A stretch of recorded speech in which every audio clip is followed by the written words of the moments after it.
you got some benefit out of the guided meditation is something that helps you understand how to use the method.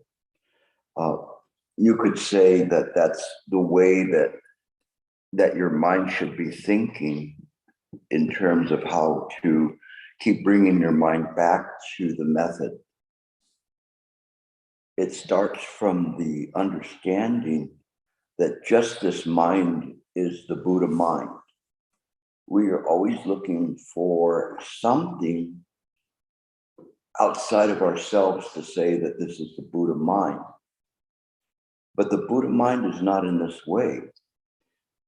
One of the things that you get realizations in the practice is that the mind that we use is ordinary and mundane. It just pertains to whatever's happening in that moment.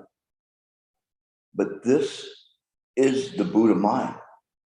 Apart from this mind, there is no other mind.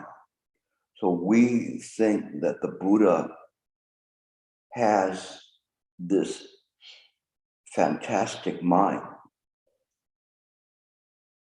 And we go looking for it outside of ourselves. The mind that we have is a mind that has all that potential to it. But because of habitual tendencies, we've obscured this natural luminosity of our own mind. We have obscured its potential that it has. And so we begin looking for it, and we try to use our mind to look for mind when it is just this mind that we have. This is something that is important for us to realize. The first thing is that there's just one mind. This mind is not your mind, is not my mind. Within all sentient beings runs mind. This mind is the Buddha mind. We, because of different karmic connections, see the world differently from each other. But it's only a flavoring or a coloring, or sometimes you could say it's a defilement that arises in the mind that gives us the idea that the mind that you use and the mind that I use and the mind that the Buddha uses is different. Everything is just mind. So we start from this, that you already have this mind. What you're listening to right now is from the Buddha mind. So this is important because as you see things, then you don't feel so far from it. There was one monk, Red Pine, and he said that the significance of mind is not that there is a gap between you and me, but there's no gap. There's no difference, no distance. And so what mind does is fill in what appears to be a gap, fills in what appears to be a distance between you and me. When you see in this way, you see in the faces of everyone that you encounter the Buddha. So how can you be angry at the Buddha? How can you be impatient with them?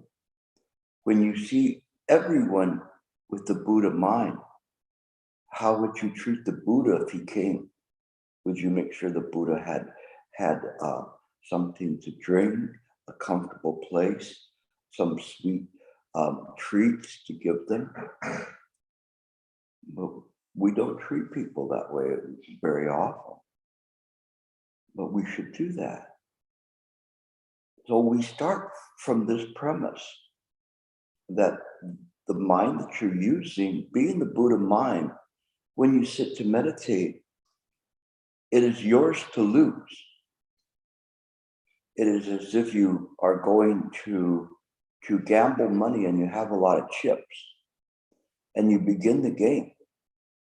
And so you sit to meditate, but every time you have a thought, you lose a chip. You just keep losing chips and chips.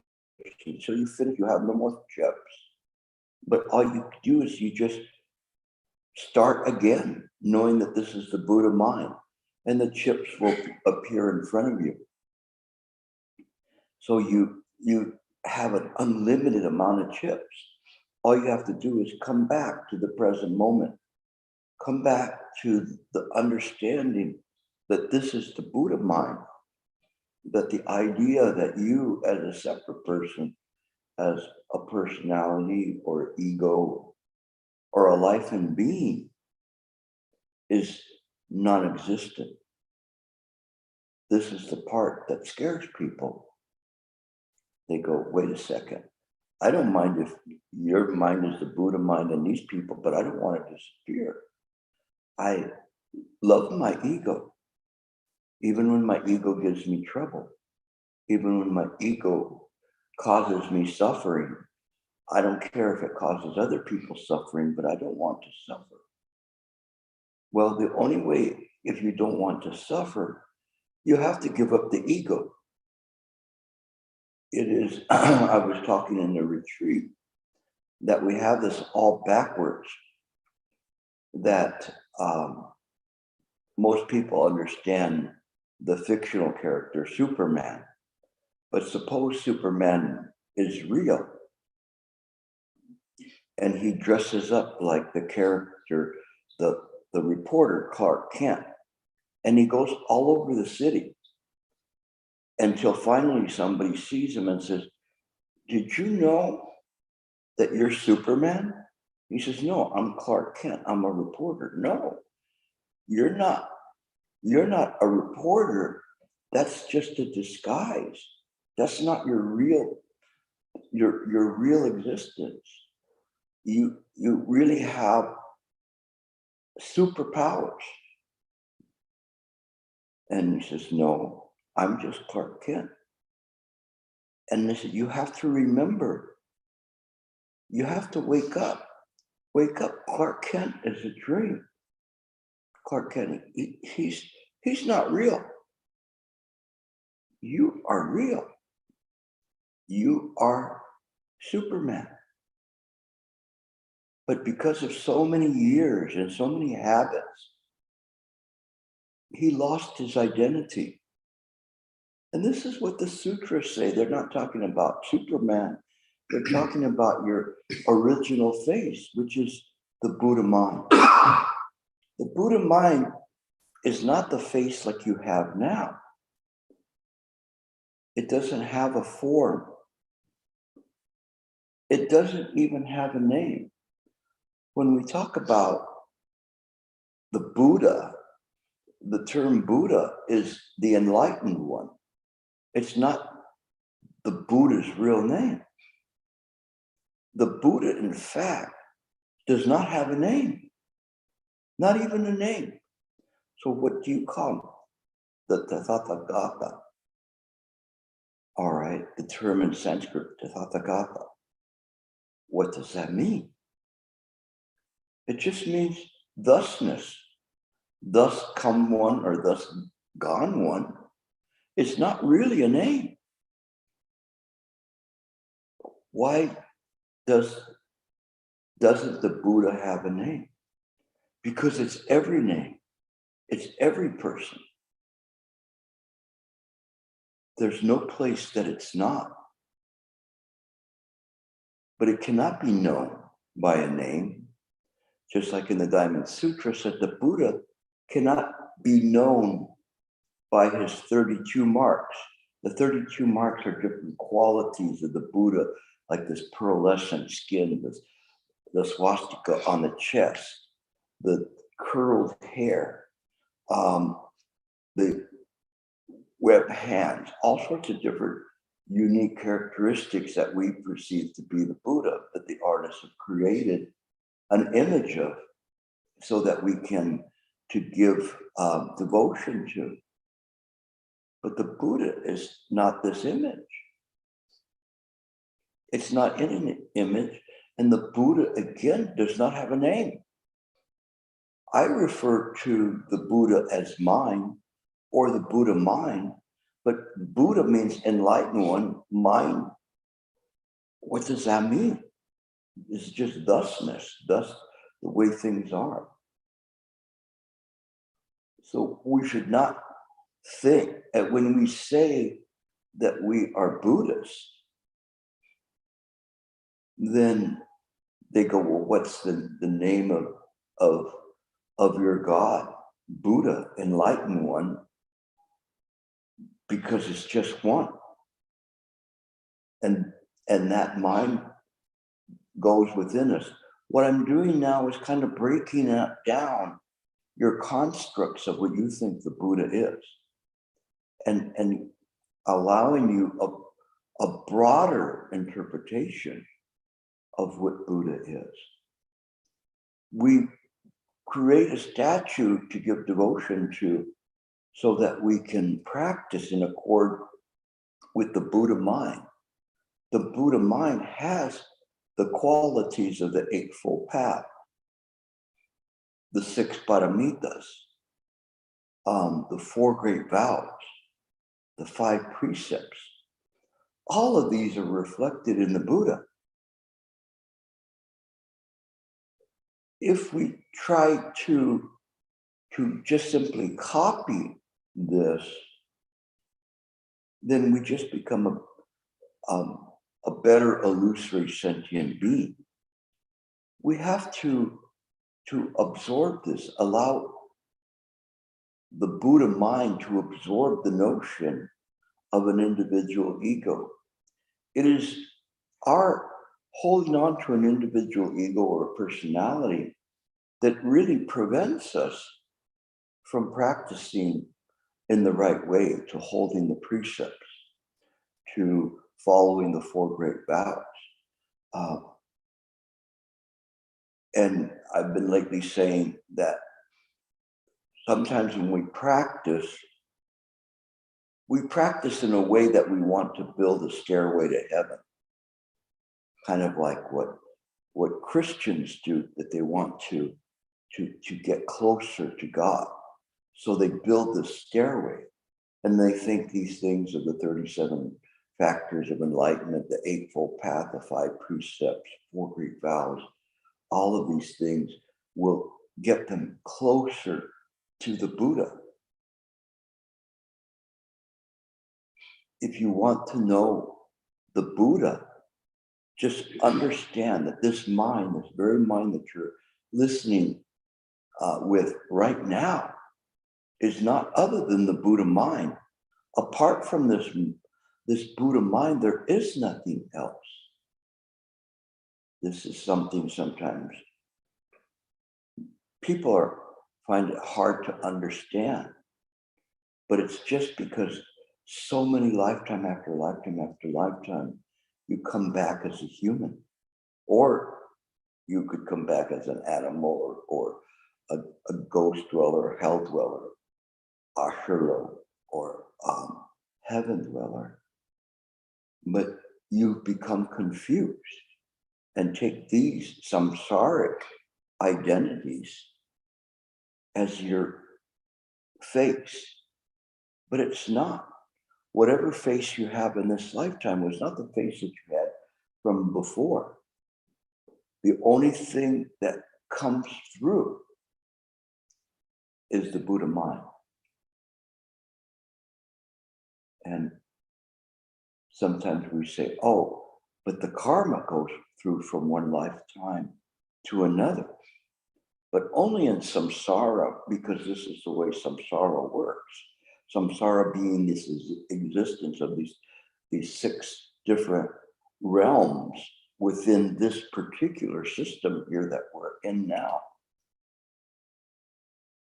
But all of that karma is acting on illusory or non-existent sentient beings, that which you believe to be you, like Clark Kent, but not real.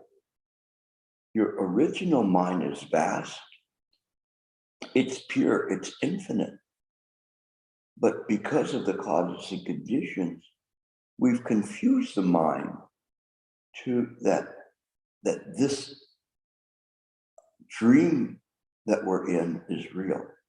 And the person walking around in the dream is real.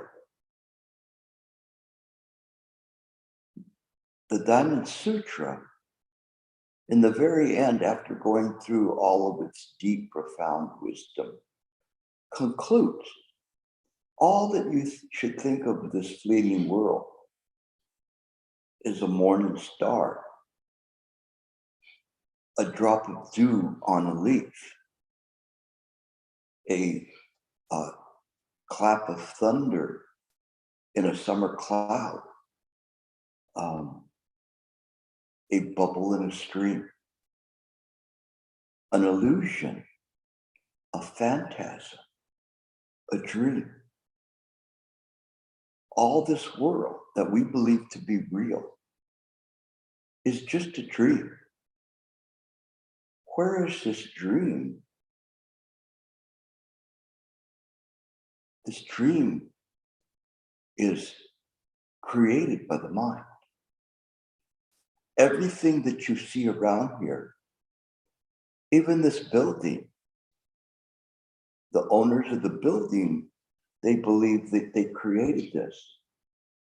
But it's been created by the mind. Before they began to build it, they had it in their mind to build. And little by little, the building came to pass because they used their mind to see it. Everything is in this way. But not any of them put a nail to the wall. It was like a dream working on a dream. We think it's real. We think that we're sitting here. But this is an illusion. It's a dream of mine, but it's so real to us. Have you not had dreams in your life that seem so real that you're in the dream and you can touch the things that are there? Or sometimes they scare you. You have a nightmare and you think that this is real and you're frightened by it. And then you wake up. You want to shake the dream off, right? Nam Amitofu, Nam Amitofu, Nam Amitofu, Nam Amitofu. You want to get out of the dream. By the way, if you're ever in a dream, recite the Buddha's name. And you'll come out of the dream. But that's just a dream, having a dream within a dream. You have to contemplate this so you see it real. You, in fact, are not sitting on a cushion. You are within a dream. It's not easy for us to break that down, nor do I have 7 days to convince you otherwise. So I have to do it very quickly and to maybe give you a little bit of a shock as to what you're doing and what a Buddhist is. A Buddhist is someone who simply applies their mind to the present moment and tries to stay awake. The Buddha need not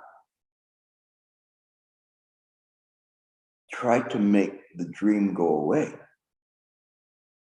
We simply come to this world with a vow to illuminate those that are caught up in the dream, that are asleep, to awaken them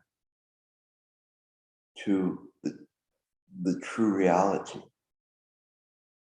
The true reality is everything that you see around you, everything that you are wearing is created in a dream. You saw this, you liked it, you put it on. That's natural, but it's just a dream. Wearing a dream, sitting in a dream. Sometimes this doesn't make us feel comfortable. It makes us feel a little bit uneasy because of our egocentrism, our ego love, our ego conceit wants us to think that we are separate. We are beautiful. Or we're sad because we don't think we're beautiful. We don't think that we match up to the standard in this world as to what beauty is.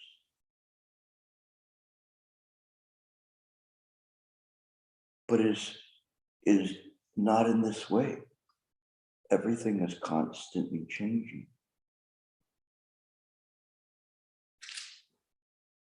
500 years ago, the people who were beautiful, we would say that they had too much weight, especially for Chinese. You look at them and say, oh, that person's too heavy. But the idea then was beauty was that if you had enough money to eat and have a bit of a belly, that was pretty. Because, oh, I wish I had a belly like that. That meant I'm not hungry all the time. I'm starving. Where am I going to get my next cup of rice or corn? Forget Cheetos weren't even invented that. So we just were eating basic food. Everything is changing. Everything, ideas of what we believe to be real, what we believe to be important. I always have to laugh, when I look at the things and when we think of what is valuable in this world. What has great value in this world? Probably the most valuable thing in this world. Does anybody know what the most valuable thing in this world is? When you break it down to this basic, nobody? Time. Time? Something more valuable than time. Love. Because it buys time, huh? Love. Love? Water. Water. If I had a cup of water and you didn't, you would want to know how you could get my cup of water, because in 3 days you would be dead if you didn't have water, right? Air. Air too. Actually, in 3 minutes you'd be dead. You're right. In 3 minutes you'd pass out if you didn't have water. Oh, excuse me, air. And if you're underwater, then the water would not be of any value to you at all. So it's very interesting. But what do we see as valuable? It's so ironic. A piece of metal, gold. We go, this gold, I have a gold bar. And people are looking at it and going like, well, what can that do? Or I have a diamond. I have a diamond. If there's no water in the world and I have a cup of water, see if you can trade the gold bar for my cup of water or a gasp of air, right? I go, no, why would I need your gold bar for this gasp of air? No, the last air on earth. You're like that. And that win $1 million, $2 million. And if I drink some water, $5 million. It's so strange, this world, and what we put a value on. When we say love, yes, love is there, but what is the thing that you love the most in this world? Or what is the thing you should love the most in this world? Air. Because, you say, oh, I love you, but I need to breathe. I need to eat. I need to have water. Sean, I'm sorry? We don't like water. We like this body. You all right? Let's see who is a scientist in this room. Who's the scientist? What is a percentage of water in a body? I think it's about 40%. 40, 60. 60, something. It's pretty high. All right. So if we took that water out of the body, it'd just be beef jerky. If I don't have this body, I don't need the water. Well, there you go. But I mean, the reason I'm kind of bringing up these things, they may seem silly, but they're pointing directly to what is valuable. What is valuable? In this world, we have it all upside down. In this world, we dream of things and we don't, it's like a house. This house is so beautiful, right? And what do? We put the house, we put it here with a bunch of trees, natural stuff, because that makes us feel good. But where the house was sitting, there used to be trees.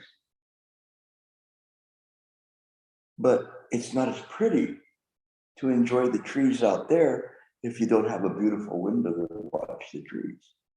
It's very interesting. So when we look at the world, we see things, and we see that this world is a dream. I'm not telling you to just build a teepee out there and sit out there. I think if you ask the Native American, do you want to live there or you want to live in a teepee? They'll say, I'll live in the house. I'll put the teepee in this room.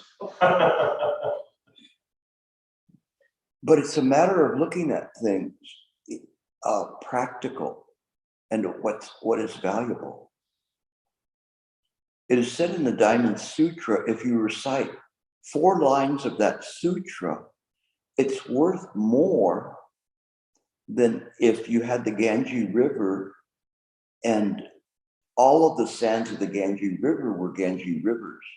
And all of those sands were treasure chests that you gave to the poor. The merit would be great, but not as great as 4 lines of the Diamond Sutra. And you're going, well, here it is, here's just written in the page here. Or you can have all these treasure chests. Which one will you take? Everybody's going to take the treasure chest. They're going to say, oh, for sure, I'm rich. You know how many gold bars I can buy with that? No, but you could buy a lot of water, like the water of the Ganges River. Oh, what do I need? The water of the Ganges River. There was a sign on a car in Southern California. There's a very rich, affluent area, and right by the beach. And the sign on the car said, "He who dies with the most toys wins." What do you think of that philosophy? You say, well, the person won. He got all the toys. He had the mansion, the fancy car, the boat, whatever it was. But I wanted to put something on the sticker that said, "He who dies with the most toys still dies." So all of these treasures that we give to the poor, they're still going to die. They don't have a chance to awaken from the dream. That's what the meaning of the Diamond Sutra is. All that you think of this fleeting world, it's just a puff of smoke, a dream. So we begin with this deep wisdom. And when you read the sutra again, you will awaken to it. It will no longer just be this kind of a strange puzzle. When you read the words of giving alms to the poor and saying it's not as precious as these words, you have to investigate that and say, why?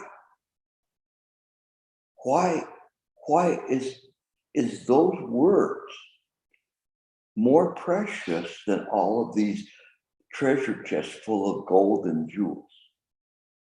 What do you think? What do you think? Why is that so? Or is it just some words some ancient person wrote just to provide you with some puzzle to amuse you? Why is it so precious? And anybody know? Somebody should know. Nobody? You're afraid to get it wrong? Then you have the right view All right. towards the light, towards your life, and towards the universe. So when we say towards life, what does it tell you about life? The truth. Which is? You have Buddha nature, and everything else you think is real is illusion. So instead of pursuing your toys, you should practice and realize and your Buddha nature. Yes, it's just this way. It's not too difficult. But our ego prevents us from seeing this fundamental truth when we read it. We read it and say, oh, this is so good. You know, you have to read the Dharma Sutra. What does it mean? I don't know. But you have to read it. It just says that everything's a dream. But we never stop to think about that. We never stop to think about what is this dream? But this is a dream, but it's hard for us to understand that because it's so real. We think that this is real and we do a test. This is solid. So we say, if that is solid, then I'm not in a dream. But if you're in a dream and you knock on something, it'll be that way. Or if the monster's chasing you, believe me, you know, you don't want to sit there and go, I think this is fake. This is a dream. No, you're running as fast as you can, except your feet are in sand. And so you're going, oh, that's all I needed was my feet to be in sand when I'm trying to run away from this monster that's going to eat me. What is the monster that's chasing you? Does anybody know who that monster is? Anybody? Mind. Well, it's created in mind, but it's a feature of mind. Impermanence. You're being chased by the monster of impermanence.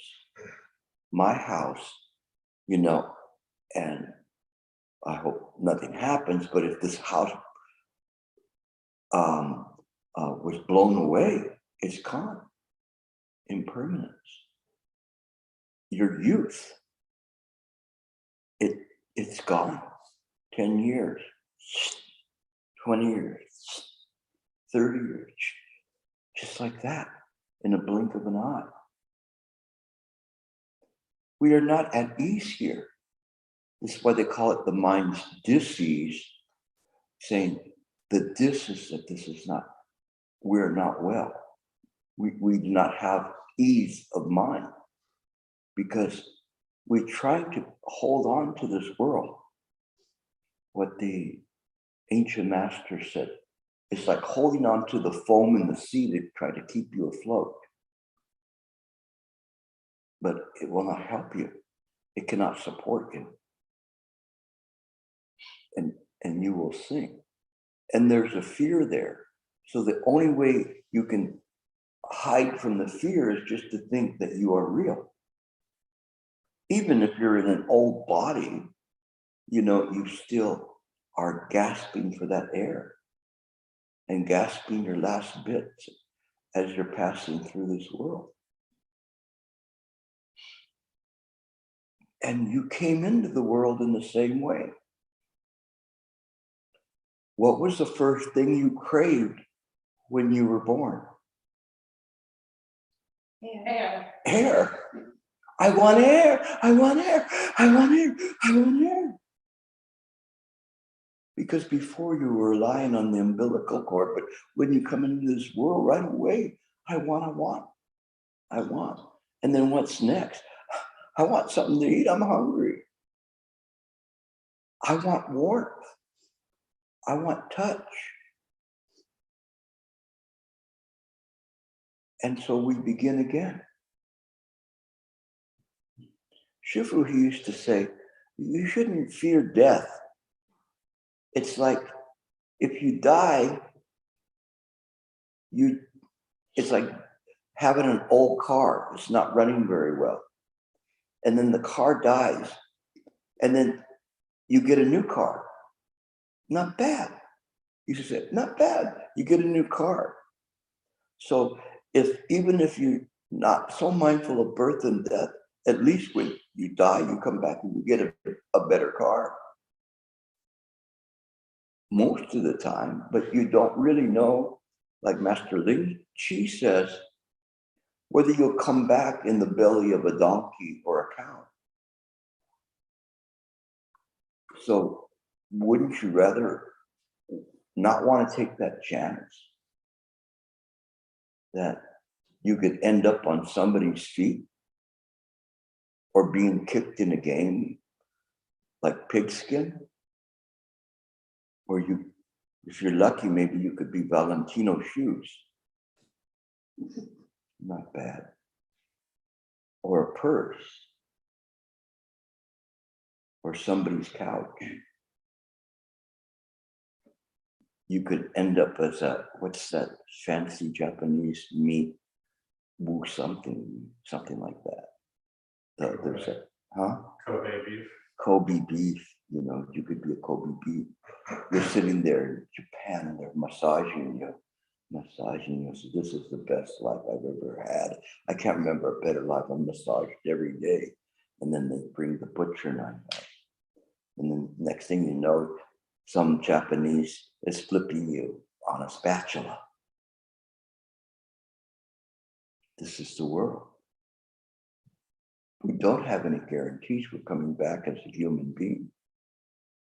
So you could be some other person's meal. Think about the next time you order some Kobe beef. At least that cow died contented. We see the world in the right way. So you may be thinking, what does this all have to do with meditation? But what it has to do with meditation is the motivation to meditate. You have to have a motivation. You have to know what you're doing on the cushion. I always tell people, if you really don't know what you're doing on the cushion, and you're just sitting there crossing your legs, and you're practicing crossing your legs, get out of my meditation hall. You're using valuable air. We need that air for the people to have a chance.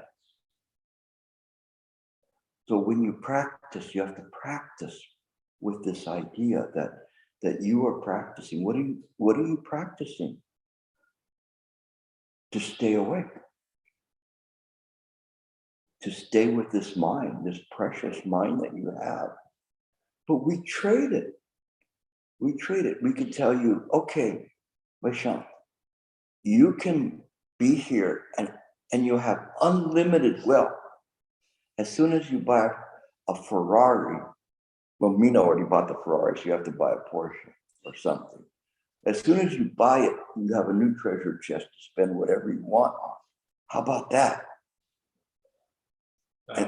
And then the next lifetime, you'll go to hell and they'll drop you in some boiling oils for a hot pot. That's not. Is that a good deal? But we do that all the time. It's a deal. I'll take it. But we suffer. And the important part is we make others suffer. And when we are born again, we're born ignorant. Our ignorance is born with us. What the Queen Shamala Sutra said is this latent ignorance, nescient, entrenched so deep that when you're bored, right away, it's all about you. I want air, I want warmth, I want food. And it's already there. It comes in the DNA. Your will, your wanting to survive. I had talked about that now they have the robots that are getting close to sentient. And in fact, one of the Google engineers was just fired because he said that his artificial intelligence was sentient, not nearing sentient, was sentient, meaning that it could think like a human being. And I'm saying, why would you want to do that? That's idiotic, to create a robot that thinks like a human being. Who do you think invented the atomic bomb? Who do you think sent all the people into battle to kill? That starved people, created war. Why would we want to create robots in this image? It doesn't make sense. I would be more impressed if they said they created someone that mimicked Buddhism. And so now we have a chance. Push the button to blow up Russia. Why? We shouldn't do that. Why should we want to harm other people? Can you imagine robots then? It's bad enough we have human beings and everything that we harm each other, much less now we have robots. It's foolishness. It's foolishness in this world. Chan gives you a chance. Chan, it gives you a choice. You have an opportunity to meditate. What are you doing when you're sitting on the cushion? What do you think? Eon, what are you doing when you're sitting on the cushion? Resting Resting and awareness. and awareness. Anybody else? You're resting. You said it yourself, it's stay awake. That's it. See, Wei Shan, he jumped to the head of the class now. Stay away. Now he just went back because his ego got too big. That's it. Stay awake. You have, when you're sitting here, you're practicing staying awake. Not the idea of being drowsy like that, because Wei Shan, he always gets drowsy too. But the thing is that he understands now you have to stay awake. Stay in the present moment. The Buddha is in the present moment. You are not dreaming. This mind is Buddha.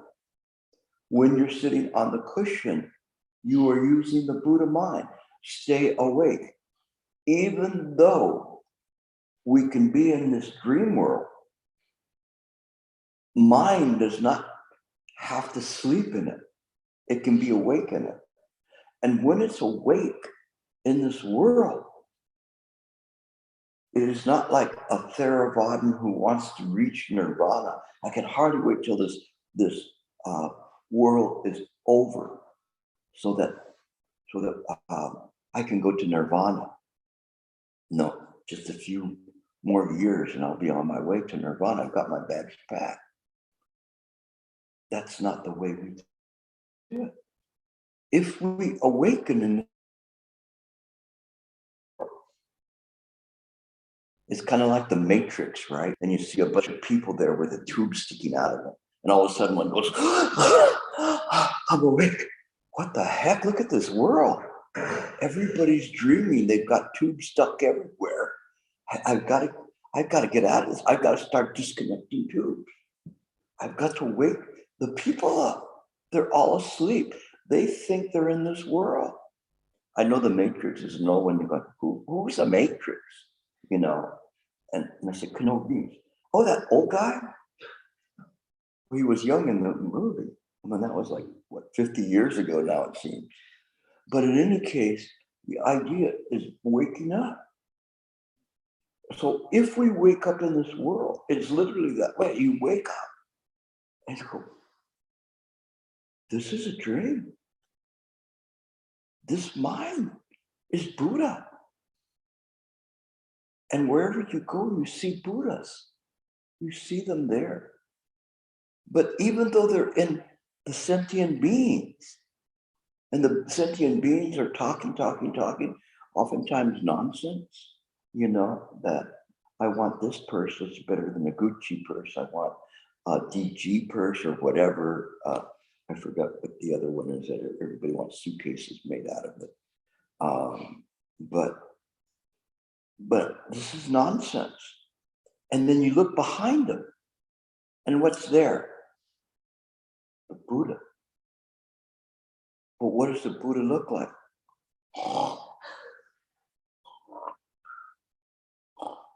It's asleep. And you cry. You go, oh my gosh. This world is created by these Buddhas, but they're asleep. They don't know their true identity. If only they knew their true identity, they could escape from birth and death. They could escape from being in a pen, locked up, waiting to be eaten. Can you imagine you're locked up in a pen and you're waiting to be eaten? You don't even know you're going to be eaten. You won't know until the moment that you see the pig or the cow ahead of you get slaughtered. Then you know this is pretty serious. No, I wish I would have woken up. But you don't know that because you don't understand that. And then you come back again. Maybe this time you're the one that's slaughtering the cows. Can you think of the karma that is caused by the person that slaughters the cows? That's why the people who work in a slaughterhouse, they don't last very long. The totality of what they're doing, even because it's an animal, they still see it. They still see the will to live in the animal. They see the fear that the animal has when they're about ready to die. And they don't know where they're going. And that's their last thought. Of course, the karma is going to bring them back. Maybe this time, they will be the ones that are slaughtering the animals. We don't understand that about this world. Even though it's a dream, it's not a very good dream. It's not somewhere where you want to be. I always say that if the aliens really came here, can you imagine what they would do? They'd come down, they land here, and they go, oh, look at the trees, are really beautiful. This place is really good here, but why is it 110 degrees? And then they start reading the newspapers, the Russians are killing the Ukrainians.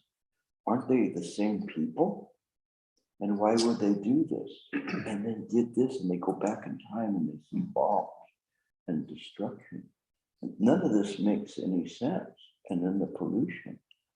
And so they're gone. That's why they don't stay. This is not a great place to vacation. They're smarter than us. Go put an X there. Don't come here. Even if you're almost out of gas, go by, find like some other Shell station somewhere, but don't come to this world. The Buddhists, they tell you the same thing. Wake up. This is not as great as what you think. It's difficult when you have a lot of riches, because then you think, oh, well, this is nice and I'm winning, right? I'm winning. How are you winning? Because I've got a lot of money. I've got this, I've got this, I have a beautiful wife, a handsome husband, a wonderful child, whatever, all these things. But the joy will not last. Sorry to tell you guys that. But I mean, but it's just the way it is. That's why she's a practitioner. She is very rare when you see this, because we don't understand that. We don't understand that. So when you're sitting on the cushion, please wake up, stay awake. If there's anything I'm going to tell you, is that it's this. Sometimes people think that those who practice Chan, they want to escape reality. It is not in this way. It is, they run face first into reality of this apparent reality and see it as it is. And they see it so clearly. And then they knowingly make a choice. Stay awake, stay awake. So I have a choice. When you come back again, you'll come back, but you will know why you're here.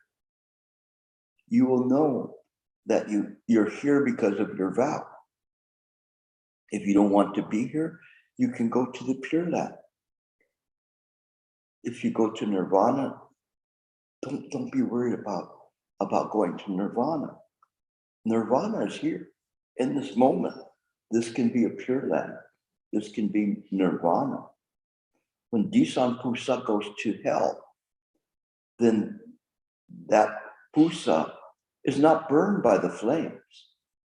It is just somewhere where one goes to help others. There are heaven realms where they don't consume food. If the heaven dwellers, they look at what we eat, they think we're eating garbage, because they don't see that as food. And the ghost, we think the ghosts eat garbage, because to us they're eating our garbage, but they see it as food. It's very strange. Then you go, how do you know these things? And I'll say to you, how do you not know them? How do you not know them? This is the way it is. So you stay awake. So when you're on that cushion, you have to be there to practice seriously. This is a very short one day. So I'm trying to give you something so precious. I'm giving you the Diamond Sutra just in this moment. I'm translating it for you because it's difficult for you to understand it. Some sutras were taught by Maitreya and some taught to Asanga, but taught by Maitreya. But those sutras were so highly developed, they were taught into Sita heaven because the humans could not understand it. And then Asanga came down and translated it for us. Not all of it, but what he translated was still very profound, so hard to understand. If you go to read it, it's difficult to read. We have to practice to be able to do that. The same with the Diamond Sutra. But what I'm doing is giving you the codes, words to break the sutra, break it down so you understand what the sutra means, so that you can see it. And then you understand how valuable this breath is. And the next breath, each one is precious because it enables you to practice. If all you're practicing is how you look, we spend so much time, especially the women, you put so many creams on your face. You have one cream to put on, a pre-cream, and then you have the cream. And then you come out and you look like a mokwe, like a ghost. You got a white thing on your face. You look like a ghost. And then you peel that off, and then you use the cream to take off the cream that you just put on. And you want your face to look good. But nothing compares to your original face. The beauty of that face never grows old. Not bad, huh? See the cosmetic companies, see if they can do that. It never grows old. It never dies. It's wondrous. Wouldn't you rather invest in that face than trying to cheat time and get an extra little 5 years out of your face to look good? Oh, you know, you don't look a day over 35. Tell that to a woman that's 50 and they'll buy more cream.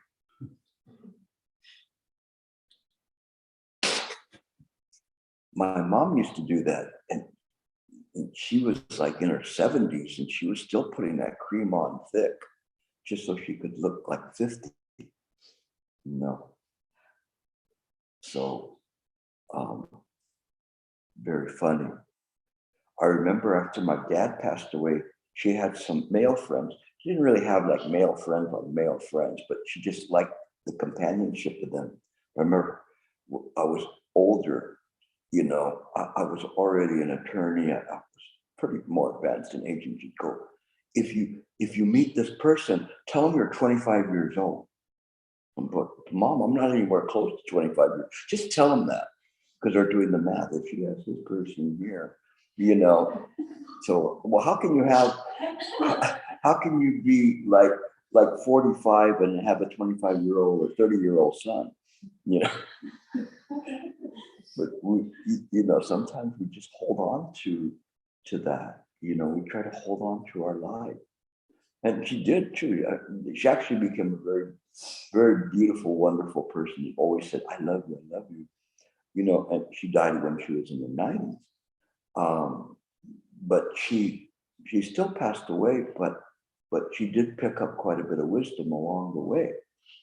So it is the wisdom, not the creams, that make the difference. Remember that. No. And if you're going to use a cream, use the one called vanishing cream. Okay. You put it on, you can't see yourself anymore. That's an old joke from the cartoons. Isn't that emptiness cream? Well, you wouldn't know if the jar is empty or full. Yes, emptiness. So I already taught you how to meditate. This lecture was why you meditate. Okay.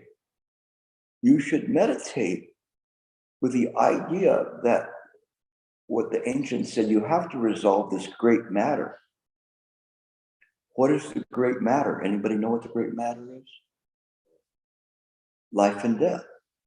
This matter of life and death. So you should be interested in that. So when you sit on the cushion and you're in the present moment, there's no life, there's no death. There's not a birth of a thought or a death of a thought.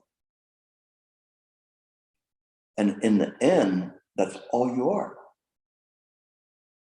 You're the birth of a thought and a death of a thought.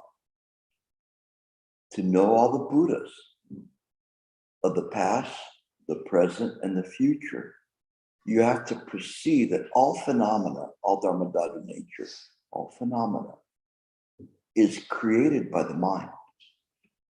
All of this, everything that you see is created by the mind. Apart from this, there is no other mind. All of this here is an illusion, a dream of mind. But that which is here in me now is the Buddha mind. This you must contemplate. Any questions? Yes. So what to do once you are really able to realize, okay, this is illusion, but what are you gonna do with it? You still gotta live, work, with the families, but how you compensate that thought in your mind, like,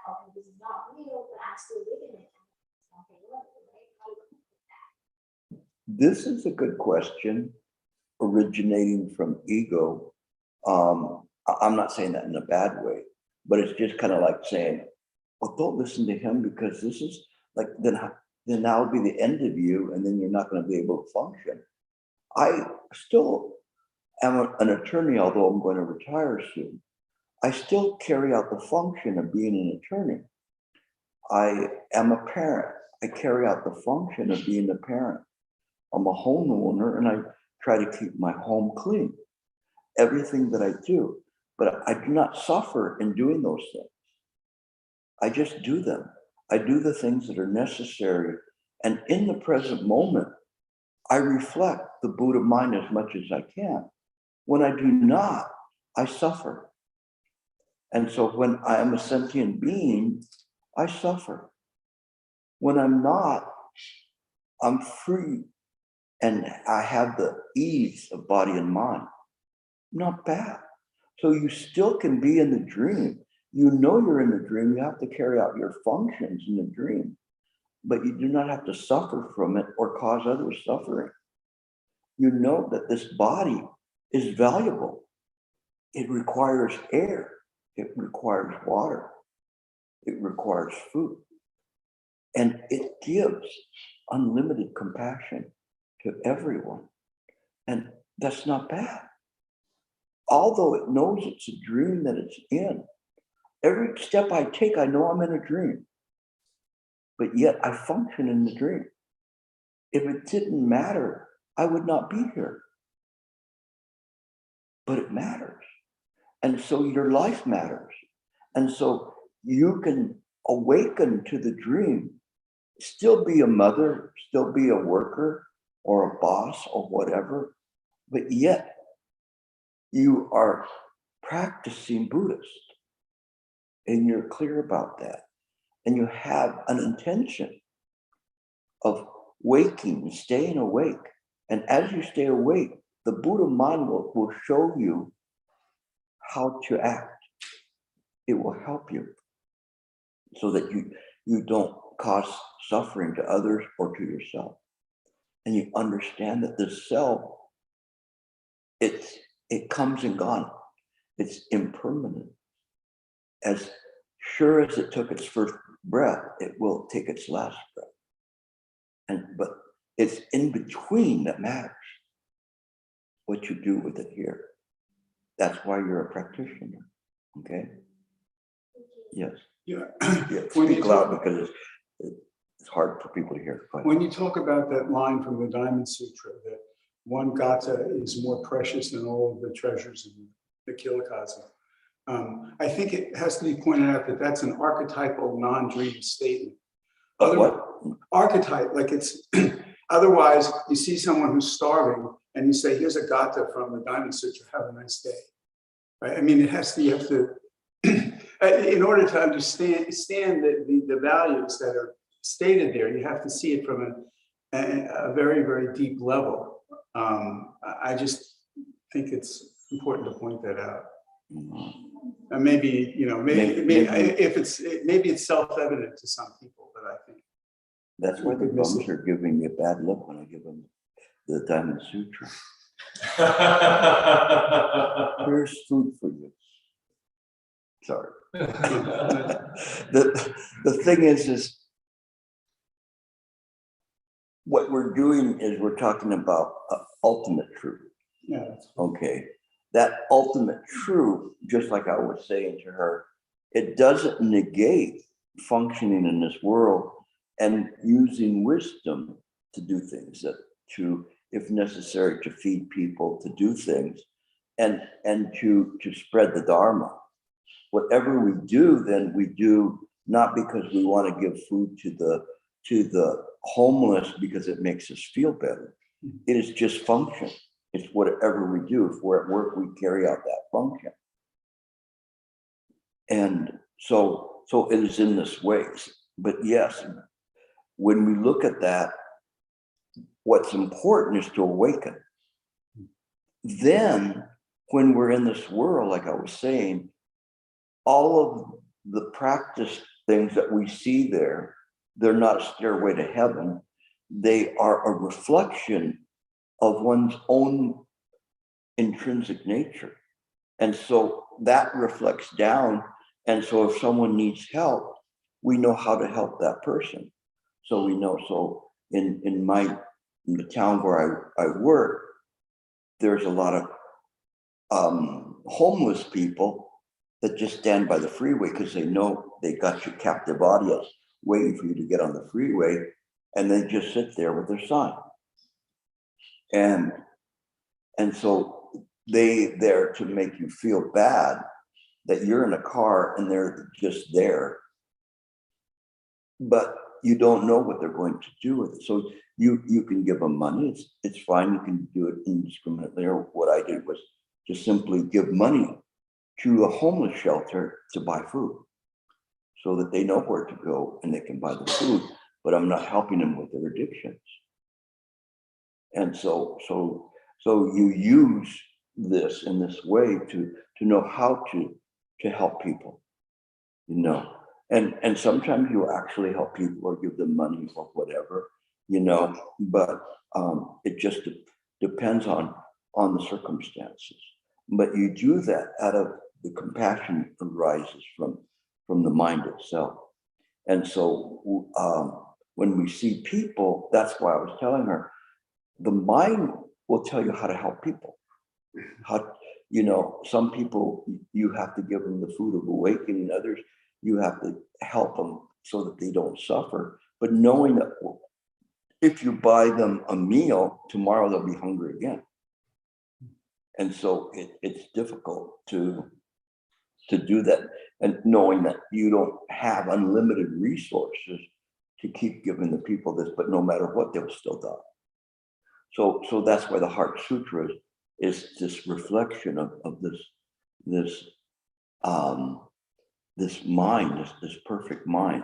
There's no easy answer as to how much you're going to give to the poor and what you keep for yourself. You know, that's an individual thing. But the thing is that what we do is we offer the Dharma when we can and where we can, and we offer it to our own self as well. That's where we start. Okay.